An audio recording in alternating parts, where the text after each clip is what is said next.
This program is presented by University of California Television. Like what you learn? Visit our website or follow us on Facebook and Twitter to keep up with the latest UCTV programs.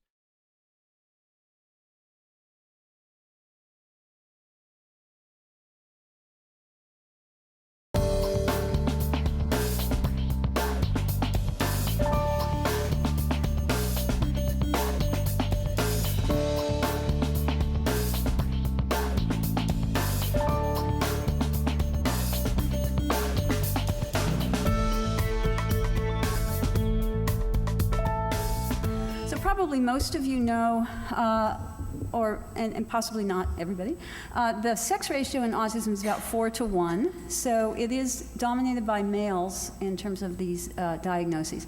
The prevalence in the United States, the most recent data are 1 in 88, and that's 1 in 58 for males.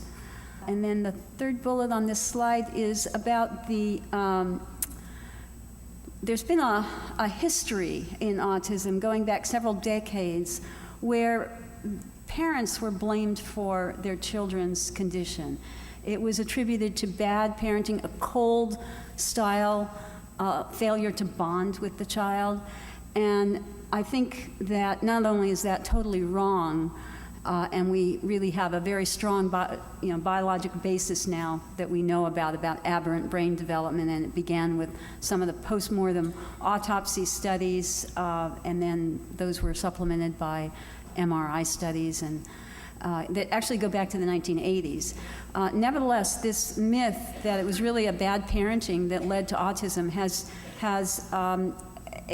it has left a legacy, I think, of distrust between the biomedical community and the parent community. And I think that's something we need to be aware of in all of the work that we do, and how myself as a scientist, how I relate to the communities, to maybe take the extra step to make clear that this is not something that parents should be blaming themselves about. And in a way that comes up because I am looking at exposures that we believe may be modifiable. But if people didn't know, they can't really be held responsible. So we do know that there is aberrant brain development. We see it in these studies where the autopsy studies, which showed an absence or a loss of Purkinje cells in the brain. We see it in how electrophysiology studies map the electrical activity when people are doing various tasks and so forth. So, but what's the root cause of that aberrant brain development? So certainly we know that genes play actually a pretty strong role, and these can be everything from syndromes like Fragile X syndrome, Prader-Willi syndrome, Angelman syndrome, and so forth. There's also some single genes that seem to increase risk quite a bit. And then some of the most recent research is on copy number variants, where segments of DNA have sometimes been repeated erroneously in the transcription, so that people might have 10 copies where they should have had 1, or 30 copies, hundreds of copies even, or no copy at all. So deletions and duplications. And that's an area of very, very active research at this point in time. But in addition to genes, we know that there's also the question of what we breathe, what we eat, what we drink, the medications we take, the products that we use around our homes, and the products that we use on our bodies and our hair. So a wide range of environmental factors. And I'm going to also include in environment pretty much everything that's not genetic. So that will include medical conditions, as the maternal environment, the maternal uterine environment, becomes that environment in which the fetus spends its first 9 months. So just another point about the genetics and the environment is that the original heritability estimates were much higher. They were at about 90%, and even today you still hear people talking about 90% genetics, or 70, 90%, or 100% in a recent article in Nature, which had to go back to 1985 to find a single study that came out with a 100% estimate. But The most recent and the largest and most rigorous studies have put the estimate at somewhere up to between 35 and 60%. And one of those studies I've cited here, there was another one that came out about the same time. These were well over 100 between the two studies. It was about 300 or maybe even more pairs of twins that were studied to come up with these figures. So we know that environment really actually does play a pretty significant portion. And not only that, these heritability estimates don't really do a very good job of separating out purely genetic from gene environment from purely environmental cases. So the interaction between the two, and that may well be most of the cases where some genes contributed and some environmental factors contributed. So that's what I call multifactorial causation, where it's multifactorial not only from one person to the next, but even within an individual. And these little circles are called, sufficient pies or sufficient causes. So each pie might have anywhere from 2 to 10 different factors, and each of those factors contributes, so that if you remove any one of those causes, any one of those factors, whether it's a gene or an exposure in the environment, it won't be quite sufficient to cause autism. So sufficient means that it takes every one of those to be sufficient. So here's an example. Maybe there are, A and B might be a couple of genes, C might be a pesticide exposure, D might be a metabolic condition of the mother, and that combination in some children may be sufficient to cause autism. This is another example, might be household chemicals. I'm putting up things that I'll be talking about a little bit later. And not only that, but these multiple causes have to unfold over time. So, for example, here's the E, which actually I think was the nutrition in the previous slide.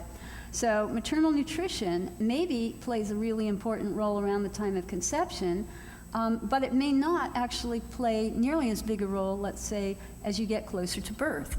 So timing also matters in this model. So pregnancy is actually going to be the focus of much of my talk, but towards the end I will refer a little bit to postnatal exposures. But pregnancy does seem to be a really critical time period for lots of things that are developing in the brain. Nevertheless, the brain does not stop developing at birth. There are myelination, for example, continues on for another couple of years postnatally. So this is not to say that there are no factors that operate after birth. There probably are quite a few. They just have not been studied as well. So I came into the field really in about 2001, 2002. 2001, we were writing our first grant, and I reviewed the evidence. And as I go through this, I'll tell you a little bit about what we knew in 2000, what we knew by 2010. So definitely, it was well appreciated that genes were important, although CNVs, the copy number variance, was not yet on the radar in 2000. It was by 2010. Environmental pollutants, I'll be talking more about both air pollution and metals. Household chemicals, in 2007 were the first papers that I know of regarding household chemicals, and particularly pesticides. Two different studies. One actually was household pesticides, the one was residential proximity to agricultural fields where pesticides were used. And both of those studies showed either a higher risk of getting a diagnosis or a higher score on the pervasive developmental disorder not otherwise specified scale within PDD total on the aberrant behavior checklist. So there were measures in both of those studies suggesting that some class of pesticides might be associated with those outcomes. I'll talk more about vitamins and nutrition in a few minutes. And microbiological agents actually is something we knew about even in 2000, because in the 1970s there was an epidemic in the United States of rubella, And among children who were congenitally exposed, there was a very high rate of autism. And we're talking 50 or 100-fold higher than the background at that point in time. Then there's been a literature on gestational exposures, conditions, perinatal conditions, maternal obstetric conditions. I'll talk a little bit about that. Fertility treatments have been of interest, particularly because these came into increasing use during the same time period that there's been an increase in autism.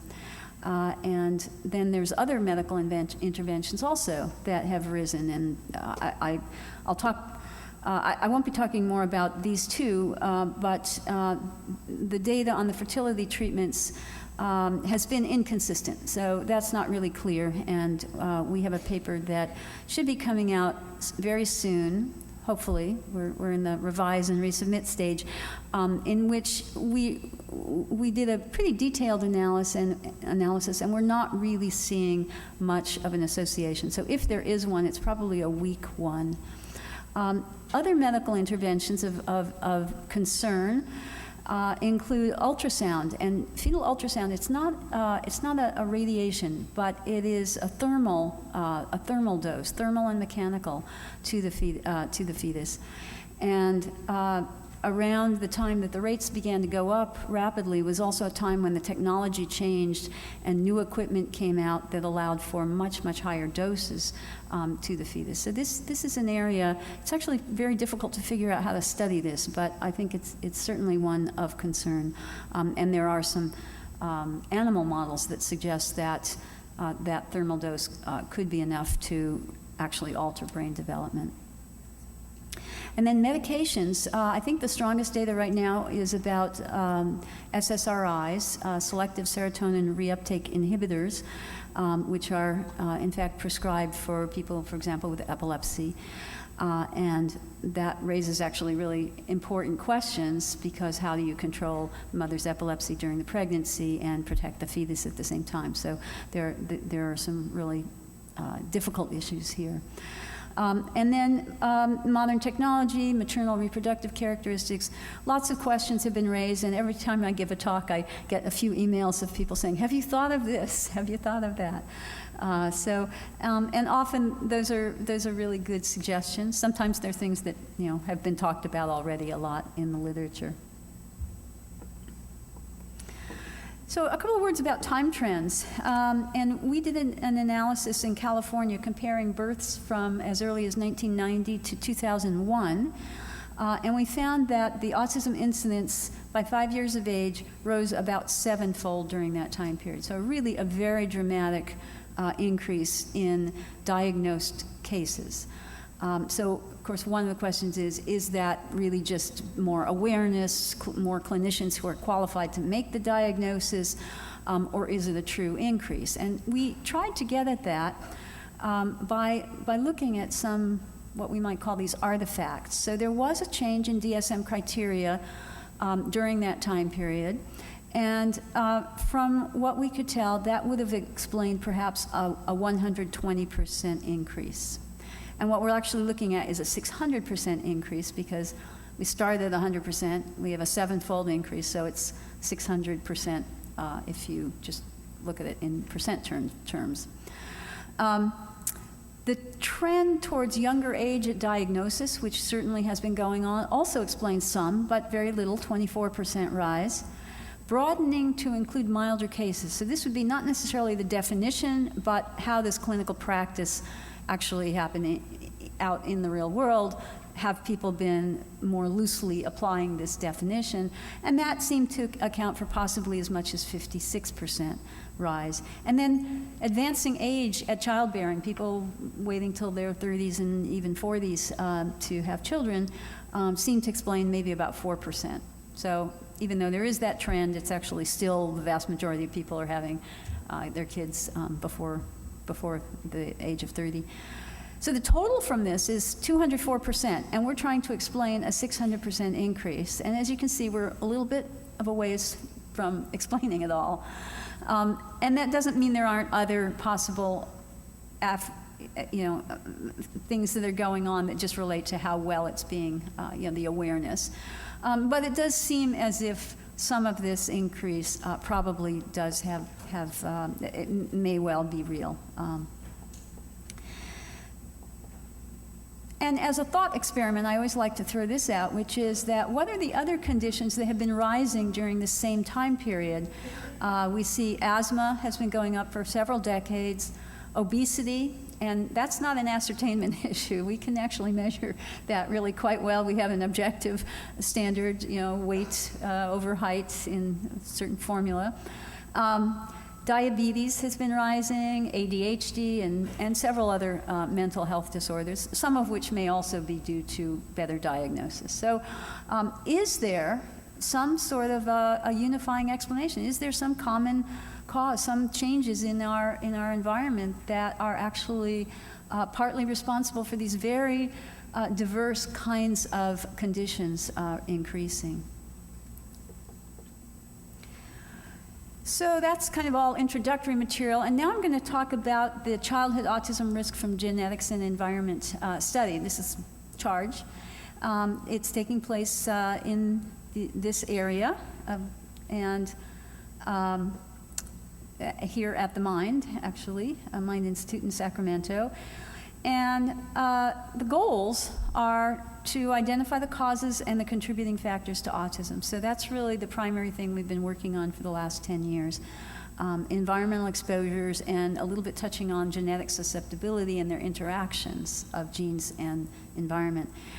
We also have a goal of trying to identify subsets of autism that might share some sort of common cause, but are characterized, behaviorally, perhaps immunologically, metabolically. We haven't gone very far down this route. We started doing some work in that direction, and we've just been so busy with all the other environmental factors that we have a lot of work to do on that. So I probably won't be saying a whole lot about the subsets. So when we sat down to make a list of what should we study, and having looked at the literature and found that very, very little was known about autism at that point in time from the non-genetic causes, first thing I put on the list was pesticides. The reason for that is that pesticides are designed to be malicious, right? The purpose is to basically kill lower species, usually insects, but it could be rodents, it could be mammals. And so that's how they're designed. So that's really what they're good for. And many of the biological activities that they have, the toxicities they have, are relevant. Maybe they're not relevant because the dose is too low and the organism, we humans we have lots of resilience. But nevertheless, that makes them very high on my list. Metals also because they are known neurotoxins, and of course there's concerns about mercury, there's concerns, manganese is one that hasn't been studied very well but is a very strong neurotoxin. And then many other pollutants, some of which I'll talk a little bit about. We were concerned, of course, about viruses based on the rubella epidemic, and also some data suggesting influenza could play a role. Medical procedures, I mentioned already, pharmaceuticals, and nutritional factors. So this was kind of our starting point for the study, casting a very wide net, and then looking at ways that we could actually measure and assess those exposures through the collection of biospecimens and interviews with the mother, and also linkage to databases that relate things like air pollution or use of pesticides commercially to where the mother was living. So these are just some of the arrows that can be made here, and we've looked at some of these arrows and some of them not yet. For example, the teeth that can be measured in which you could measure a variety of chemicals, where we've started asking our mothers after they participate in CHARGE and the child starts to lose their baby teeth, could they bring those deciduous teeth in, or send them to us? We give them a little envelope so that we can use those to track actually the very early life exposures, because the dentin of the teeth gets laid down in utero, and so you can really have a window into very early life exposures that way. The newborn blood spot is also a really wonderful thing that we, where's that, up here, that we have access to, because the state of California stores extra blood from the heel stick from which they do newborn screening. And those stored specimens are available to researchers who can apply to access them for particular studies. So we've been able to obtain, right now we have actually close to 1,000 or more than 1,000 newborn blood spots from participants in the CHARGE study. This is the study design. It's case control sampling. I'll talk about that in a second. Population-based recruitment. So we're not relying on one particular clinic that might have some specialty issues and special populations. We're really casting a wide net. We use the California Department of Developmental Services DDS database to recruit, and we work through the regional centers as well. There is a standardized protocol that we follow for the diagnosis, and these things are not necessarily true in a lot of the research that's out there. So I think we're really trying to be as absolutely rigorous as we can, and then we're linked to a bunch of laboratories of immunologists and molecular biologists, and trying to use the latest technology to analyze specimens that we've collected. So we have, case control means that you have people who have a condition and people who don't. And rather than just starting with people who don't and then following them forward in time, which would be what we call a cohort study, case control study is quicker to do, but sometimes trickier to do. So we have children with autism as our major case group, and then we have another group, which are children with developmental delay who don't have autism. And that group can be compared either to the children with autism, or they can be a case group themselves. And then the controls are these children who we select by using the birth files, so they really are also population-based, just like the cases, and we match them on age, gender, and geography. So those are the children that we've been looking at, these three groups. All of them have to be between 2 and 5 years of age, 24 to 60 months, born in California, so we can get their newborn blood spot, living with a biological parent, and that parent needs to speak either English or Spanish, and they need to reside in our catchment area. And the catchment area is basically, it's these 4 regional center catchment areas around Sacramento: the green, the pink, a little bit of the gray, and this yellow area here. And then in the early part of the study, we also had a site in Los Angeles, but we weren't able to maintain that. At the clinic visit, we do the Autism Diagnostic Observation Schedule, ADOS, and the ADIR, which is the interview with the parent. So we're basing our diagnoses on both of these instruments. There's also a medical examination and a history, and you can see Robin here with a child. And we do a broad assessment of cognitive and adaptive function, and also deviant behaviors, also comorbidities. Then we do a lengthy interview with the mother, in which we ask her lots of questions about her pregnancy history, her medical conditions, lifestyle factors, household products, some dietary questions, and so forth. And we collect specimens from as many members of the family as are willing. And then we get permission to obtain the medical charts. So that's how we collect the data and what we collect. And our slogan to the parents is, "Don't you think you should be in charge?" Okay, turning to results. So we were interested in looking at metals. There was a lot of concern, and a number of parents had come to us to say that they'd heard that their children were loaded down with metals, and was that really true? And should they be chelating their child, for example? So we determined whether the current blood mercury levels in children with autism or ASD, as compared to the typically developing children, were different.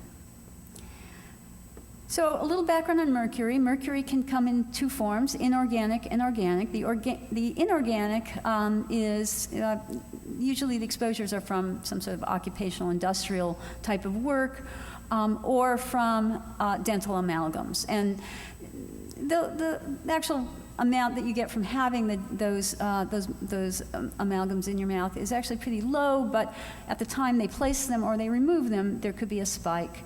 You'll hear a little bit more about that.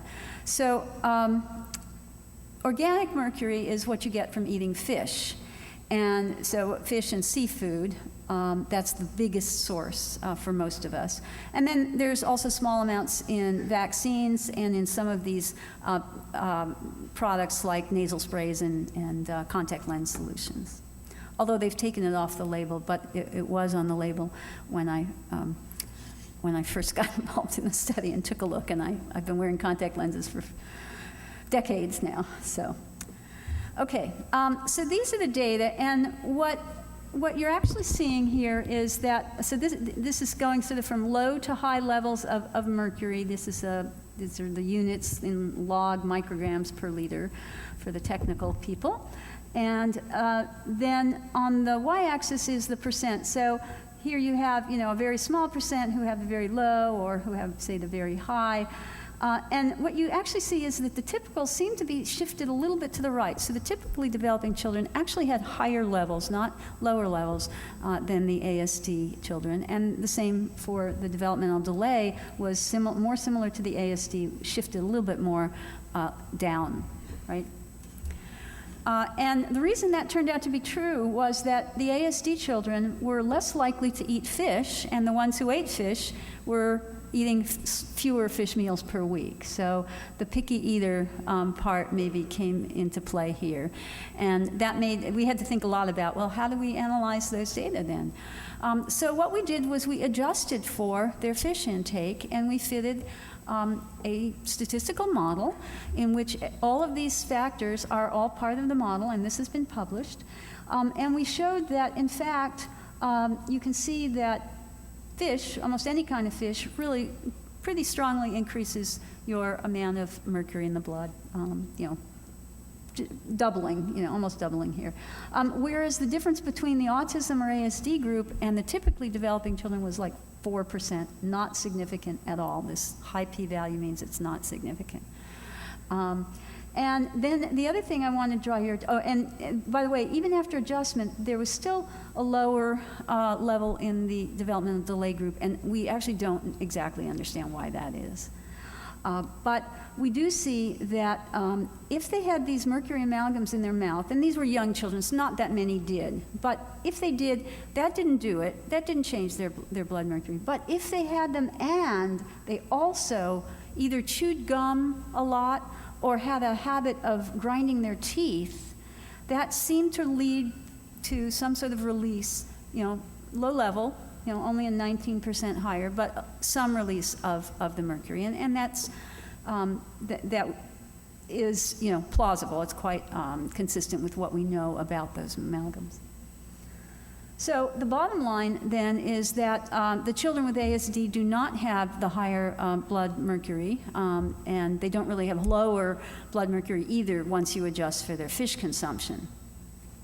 I want to add here very emphatically that the addition of a little bit of mercury from fish is actually pretty strongly outweighed by the benefits of eating fish during pregnancy and in early life for children, because fish, you've heard this phrase, brain food. It really is true. And in many studies now, they are able to show that children who have higher mercury might have lower cognitive levels, for example, but if they have been eating fish, they have higher cognitive scores. So it actually is truly beneficial. And there's a lot of theories about in evolution that when people started eating fish, that was sort of when our brains started to grow.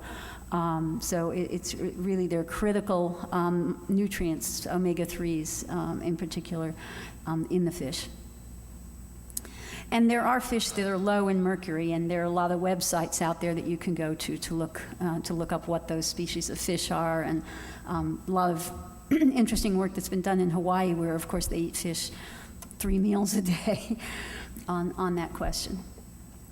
But I also want to add that this does not address the question of mercury as a causal factor, because we're looking at the mercury in the children who already have the diagnosis, and mercury has a half-life of months, not years. So in order to address that question, we have to look at earlier measures, and we have been doing that on the hair, the baby hair, and the blood spots to try and get at early life exposures. And I am have to go back and kick the graduate student who did his dissertation on those topics and get him to publish that, because I would like to start talking about those results as well. Okay, air pollution is another issue that has come up. It's a source of a lot of different pollutants, and a lot of it in our current years comes from traffic, from freeways and from heavy traffic areas. In other words, the vehicle exhaust.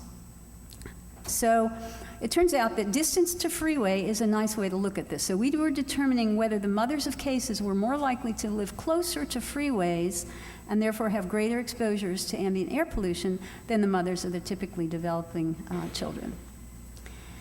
And these are the results, and I'll talk you through this slide. So we're comparing to basically the 50% of the children in our study who were farthest from freeways, and that turned out to be about 9/10 of a mile or more. So that's what we call our referent group. And then we had 3 different levels of exposed. These are people who are 4/10 to 9/10 of a mile from the freeway, 2/10 to 4/10, and then less than 2/10 of a mile. So this is the closest group, and you can see they have an odds ratio of 1.86. So that's about getting close to a doubling of risk. An odds ratio of 1.0 is really what our referent group is, and that's what we're comparing back to. So those people living quite close to a freeway, less than a fifth of a mile, were at higher risk. And there was not, however, some people say, well, was there kind of a dose response as you got closer? Did it get higher and higher? And it doesn't look like it. It looks like these 2 groups are very close to 1. And it turns out that that's actually very plausible, because the levels of particulates coming from vehicles are extremely high in that first 300 meters, which is about 2/10 of a mile, and then it drops off. It's just about background level, as if you were, it's really not that much different from these people who are living further away.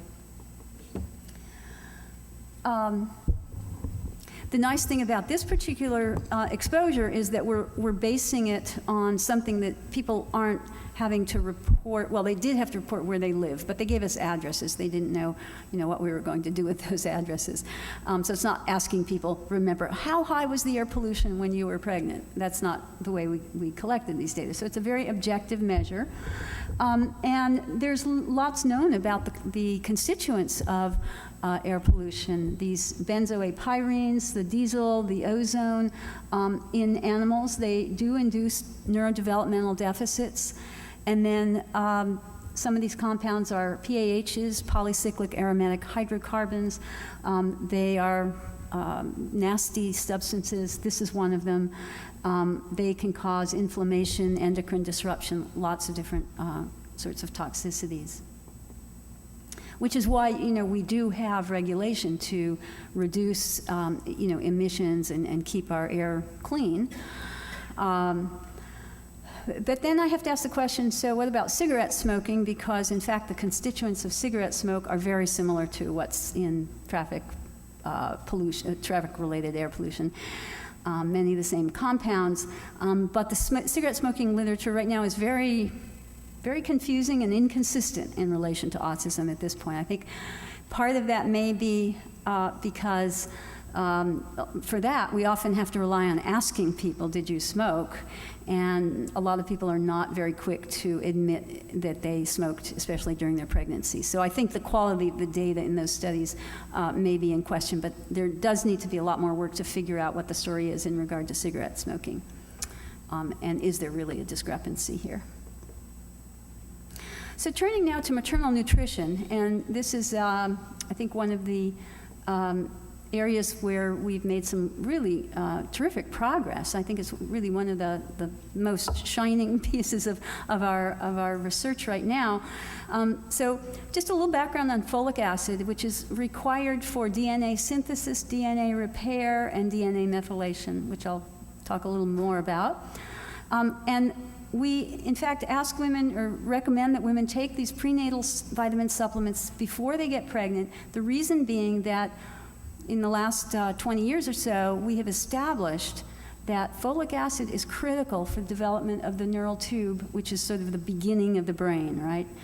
And supplementation can actually protect very strongly against those neural tube defects. We also have fortified our cereals with folic acid, and there are a number of studies that have shown a declining prevalence of these kinds of birth defects since we started doing that.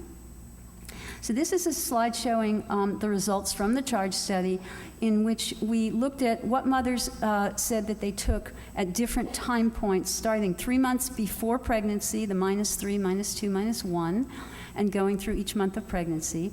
And what you can see is that the case mothers and the control mothers both were, over 80% of them were taking these prenatal supplements by month 2 and beyond. Okay?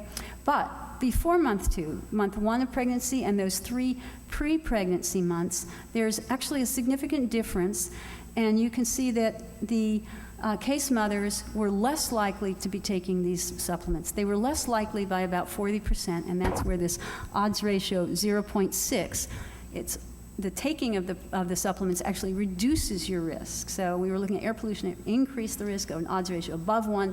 These are below 1. It's a protective effect from taking the supplements of about 40%. So this was published in 2011. And we also looked at how much folic acid they were getting through diet and supplements, and you can see that this actually does show what we call an incremental kind of dose response, where the more you took, the more protected you were from autism in the child. And very, very highly significant trend. This finding is actually supported by some other pieces of information, things that have been published by others, including a study of interpregnancy intervals. So this is the interval between one conception and the next conception. And if it was less than 12 months, those children were at extremely high risk, 3.7-fold higher risk.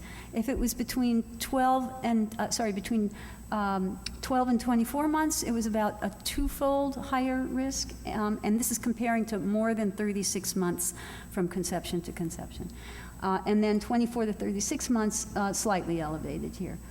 So one of the aspects of pregnancy is that it very much depletes maternal nutritional reserves, and it just really, maybe it takes a good 36 months conception to conception, which is actually like, 27 months from delivery to the next conception, for the mother to really rebuild that reserve, potentially. That's one possible explanation for this finding.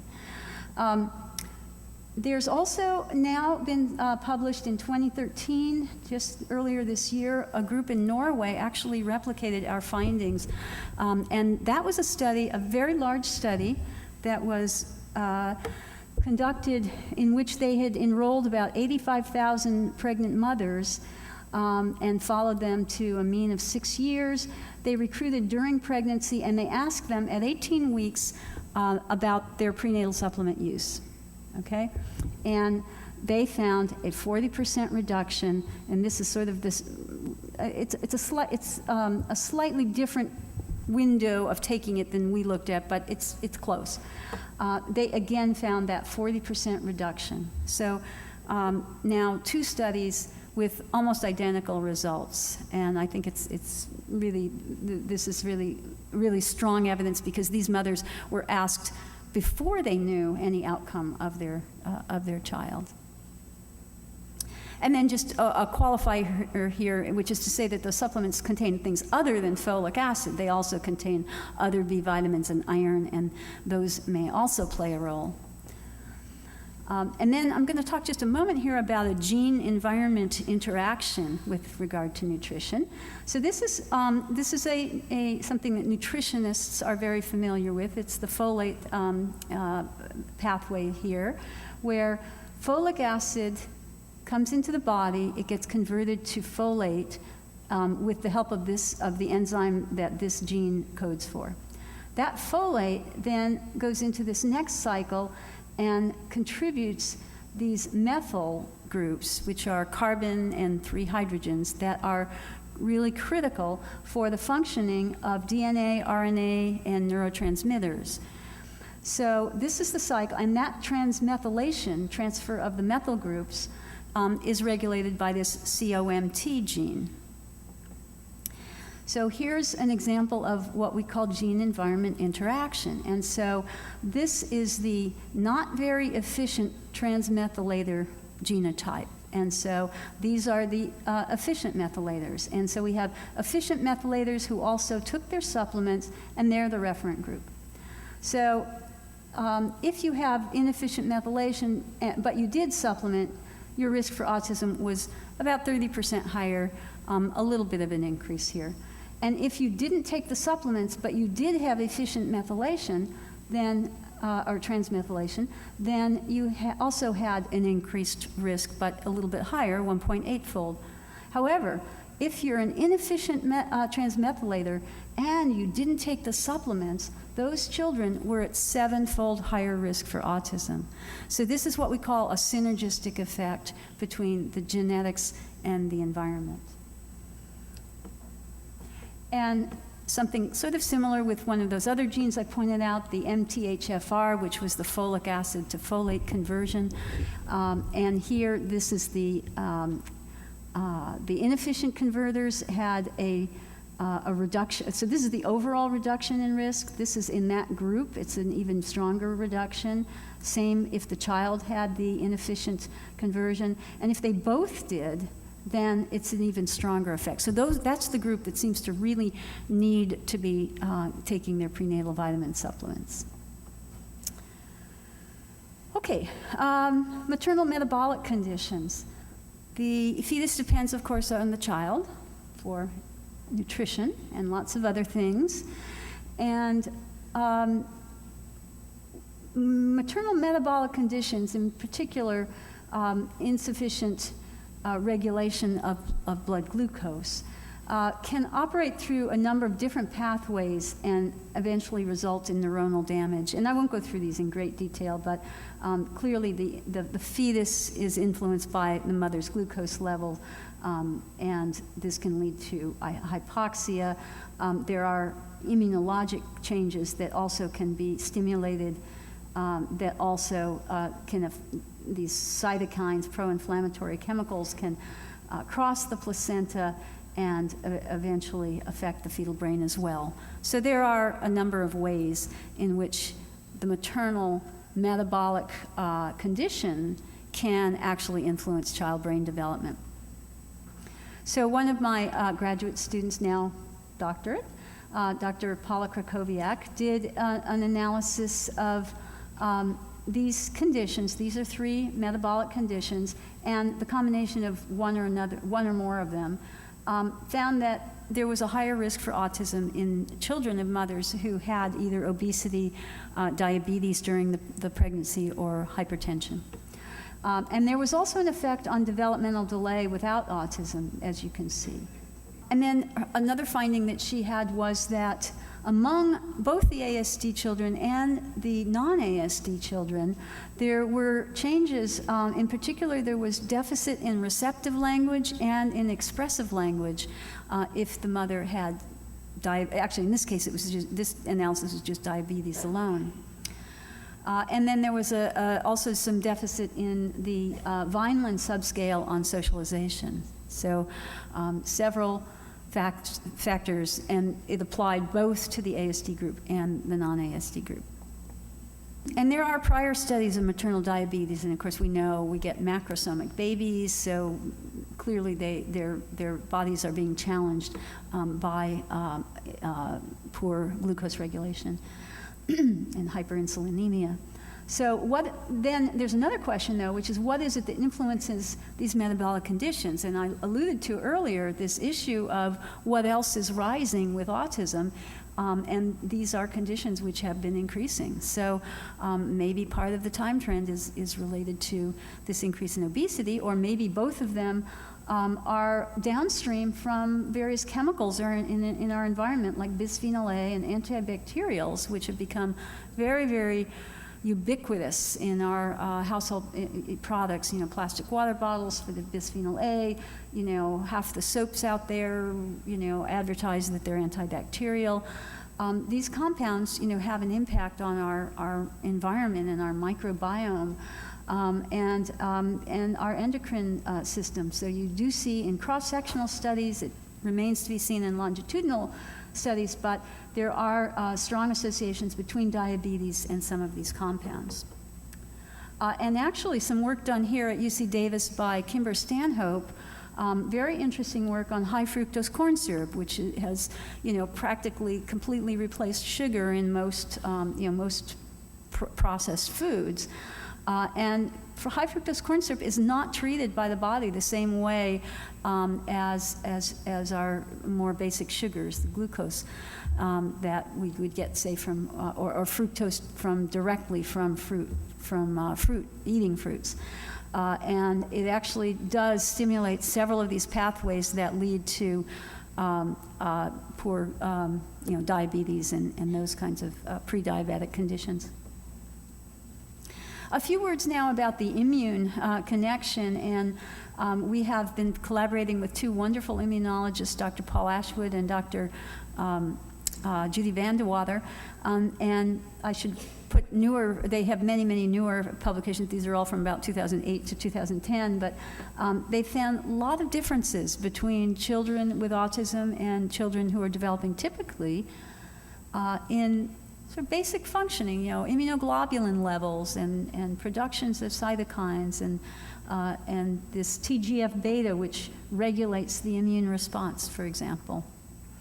But one of the most striking findings has been something they detected in the mothers of the children with autism, who in about 6 to 12% of them produce a particular set of antibodies to proteins that are found in fetal brain, but they're not there, in adult brain. They're there in the fetus, and they're not in fetal bone or fetal muscle. They're very specific to fetal brain tissue, and mothers are actually making antibodies to those proteins in this small subgroup here.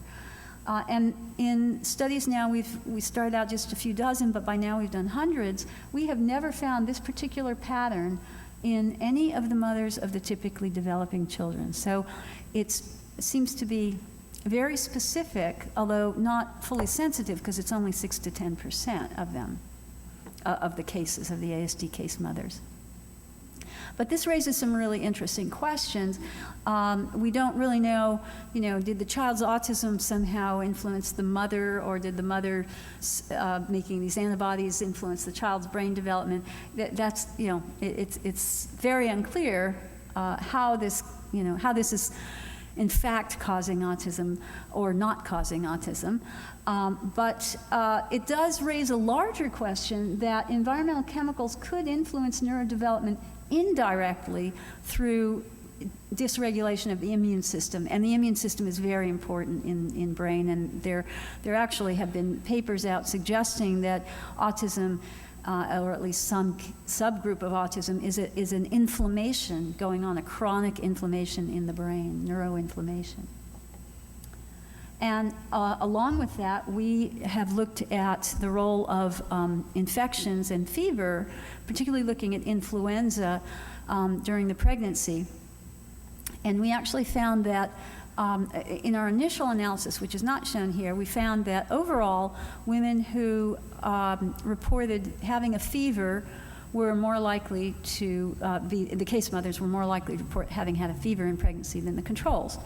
And then we presented that results at a meeting, and somebody in the audience got up and said, well, what about, if they controlled the fever with medication? So we went back and we analyzed it, and what we found is that those who had the fever and took anti-fever medication in the autism group, whatever association we'd seen was much more muted. So it was an odds ratio, as you can see, of 1.3. And the numbers after that 1.3 is kind of the degree of confidence. So we think it could be as low as 0.59 all the way up to 2.84, right?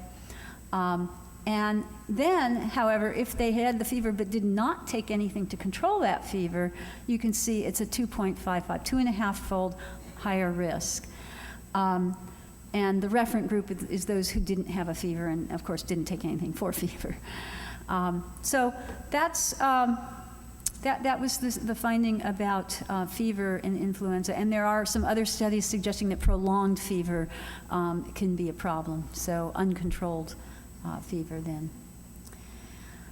Of course, this is actually based on self-reports, so we can maybe aren't quite as confident of these findings as some of our other ones, but it is very consistent with some rodent work where pregnant dams were injected with influenza, or maybe not actual influenza, but a part of the virus that would stimulate the mother to respond as if she had an infection.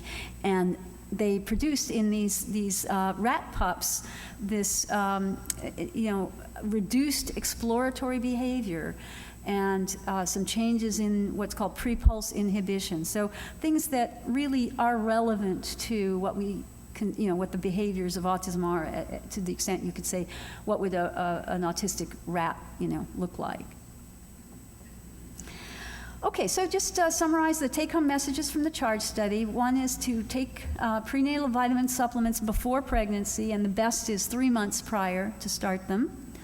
Space your pregnancies apart. The best would be 36 months from conception to conception at least. Limit exposure to air pollutants, and I would suggest traffic, cigarettes, and other sources, wood-burning stoves. Reduce weight and control your blood glucose. Exercise moderately to maintain lower blood pressure. Avoid the flu or prolonged fever and take anti-fever medications if you do get it. And limit exposures to chemical pesticides. I should also put in here SSRIs if you don't need them, or consult with your doctor about SSRIs. And that really is pretty much what we know about environment and autism and the modifiable factors. So that has been our focus, is what can people actually change? What is it that's modifiable? Genes are kind of hard to do that with, because we want to really be able to intervene. And we've seen these rates going up and up and up year after year. My dream is that before I die, and maybe even before I retire, that will start to plateau, and then we're going to start to see those rates coming down. So that's really the goal of all of this research. Now, I just want to say as a caveat, and as just a short couple of minutes, I want to talk about the other study we're doing, the MARBLE study, that the limitation in this study is that some of our exposure measurements do require mothers to remember things well, and we know that mothers who have a child affected with something very severe may remember things differently, and they may remember things better, in fact. It may be that the problem in many cases is that the mothers of the typically developing children haven't spent a lot of time racking their brains trying to think, what might have gone wrong here. So they may not remember that they had the fever during pregnancy, or they may not remember, did they use, pesticides or what have you. So the answer to that is to conduct a prospective study, and I already referred to that Norwegian study that was prospective, and that's a large, 85,000, mom-child pairs. But we can do smaller studies if we have a higher rate of autism, and the way we do that is we take moms who already have a child with autism, we enroll them, and then we follow a subsequent pregnancy. And because of the strong familial risk of, part of it is the genetic component, some of it may also be common environment, that there's a relatively high rate of autism in families who have one child already. Most of the studies are somewhere around 15 to 18%. So this is the study we're doing, Markers of Autism Risk in Babies Learning Early Signs, and the CHARGE study, which has well over 1,000, somewhere around 1,700 children involved. This one is much smaller, of course. It's much more labor intensive because we don't just see them all once or twice. We see them time and time again to collect specimens and ask questions and evaluate the child at different ages. So these complement those case control studies. They eliminate that problem about the differential reporting because these mothers don't know what the outcome of this child will be. It also allows us to look at relevant time windows more closely. And so Marbles is one. There's another study called Early in similar design. And then there are these very large population-based studies. National Children's Study is what the NCS stands for, and MOBO, that was the Norwegian mother-baby study. I don't know what that means in Norwegian, but okay, so then we actually have one. I'll just give you one little piece from the Marbles study. So we were approached by Dr. Kleiman from Yale University about looking at the placental tissue, and we had been collecting placentas on the Marbles pregnancies. We work out with the delivery room to save the material, and then we process it and store them. And Dr. Kleiman was interested in these trophoblastic inclusions. So what you're seeing is, there's a fairly early embryo, and this is the chorionic villus that they sampled for some testing. And then this is looking at these what are called trophoblastic inclusions, which is tissue that should have fused with the fetal tissue but didn't. And you can see this is a case, and then this is not a Marbles mom, a mom who's never had a child with autism but has had previous children. And the number of these inclusions, it turned out, was much larger in the case group than the control. So here, all of the control pregnancies, oops, wrong button. Had 0, 1, or 2, and you can see that the Marbles mom spread out all the way. One placental tissue had 15 of them. So we don't know exactly whether this is, what it actually, is this a sign of something that was going wrong very early in the pregnancy, and how is it? Okay, so. Meaning of that yet to be determined, whether it relates to environmental exposures yet to be studied. So just a little tantalizing piece for research. And then I just want to say final words. I haven't really presented anything about postnatal influences, although we did look at some of the data on air pollution during the first year of life. There's a strong correlation between where people lived during pregnancy and where they lived postnatally, so we don't know, but we did see an association with the postnatal air pollution. There's also some intriguing data about breastfeeding possibly being protective, and one study that suggested that breastfeeding, or if you gave formula and that formula was fortified with DHA, then maybe that was almost as good as breastfeeding. But the formula-fed babies where the formula was not fortified seemed to be the ones at higher risk. But that was only one study and not a very large or strong one, but definitely some interesting findings. And then there's the issue of post-diagnosis and what can you do. And of course, that's no longer prevention. That's actually treatment. But we are interested in that, and we actually will be hopefully looking at that. We submitted a grant, which we're very hopeful that will get funded, called the Recharge Study, that we will bring charged children back when they're 9 to 13 years of age. This is started out as a case control study, but we can now follow those children forward and look at the sort of the overall natural life history course of autism from ages 2 to 5 up to adulthood. And so we're hoping that this will be the beginning of that whole portion of the CHARGE study. And then just thanks to many, many people, I've tried to sort of highlight the people who have played a big role in some of the results that I showed you. And I think I may have failed to mention Dr. Schmidt, who did all of the nutrition work. And I think I mentioned many of the others here. And then the many staff who did a huge amount of work, from recruitment to interviewing to everything in maintaining that relationship with the families. And Robin has been really very instrumental in making that work and that go smoothly. So people have a good experience in being in the study, even though we, hammer at them for hours and hours on end. So thanks to the many families for both of the studies and our funding agencies, and thank you for listening.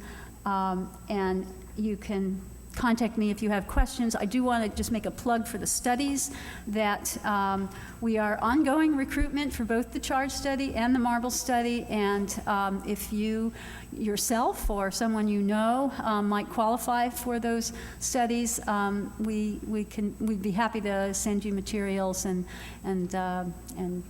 bring you and your friends and your clients and so forth into the research process. The UC Davis Mind Institute was created in 1998 with a promise to find cures for neurodevelopmental disorders. Every day, our physicians and researchers come closer to fulfilling that promise.